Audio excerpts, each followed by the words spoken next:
మన నడుము సైజు పెరుగుతూ పోతే మన ఆయుష్ తగ్గుతూ పోతుంది.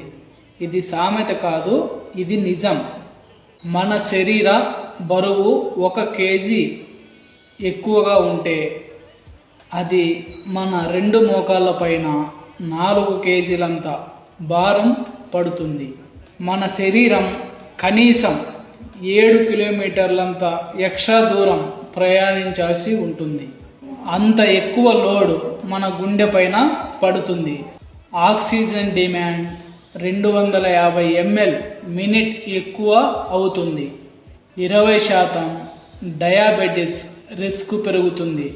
Blood pressure, hyper tension risk 1 నుంచి 2% ఎక్కువగా ఉంటుంది.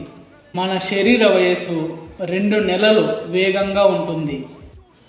ఓవర్ వెయిట్ను తగ్గించడానికి చాలా ముఖ్యమైన విషయం మన ఆహారాన్ని తినే పద్ధతిని సరి చేసుకోవాలి. మొదటగా ఆహారాన్ని బాగా నమిలి తినాలి. ఎలా తినాలి అంటే, మనం ఆహారం తినడం లేదు, తాగుతున్నాం అన్నంతగా ఉండాలి. లోపలికి సులభంగా పోవాలి.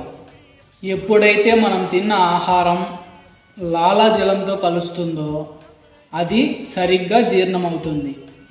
మెయిన్ కోర్స్ తినడానికి ముందు ఎంత ఫైబర్ కావాలో అంత తినండి. అది జీర్ణక్రియకు సపోర్ట్ చేస్తుంది. ఈ విషయం మనసులో పెట్టుకోండి. ఓవర్ వెయిట్ నుండి తప్పించుకోండి. దీర్ఘ ఆయుష్ను పొందండి. ఇలాంటి ఫ్రీ ప్లాన్స్, మంచి టిప్స్ కోసం నా ప్రొఫైల్ను ఫాలో చేయండి. వీడియోస్ చూడండి. నడుము సైజు తగ్గడానికి కరెక్ట్ అయిన పర్సనలైజ్డ్ ప్లాన్ కావాలనుకుంటున్నారా? నేను ఉన్నాను, నన్ను ఫాలో చేయండి. గైడ్ మీ అని మెసేజ్ చేయండి. ఎలాంటి ప్రశ్నలు ఉన్నా సంకోచించుకోకుండా నన్ను అడగండి. ఈ రీల్ నిజంగా మీకు ఇష్టమైతే మీ స్టోరీలో షేర్ చేయండి. Thank you.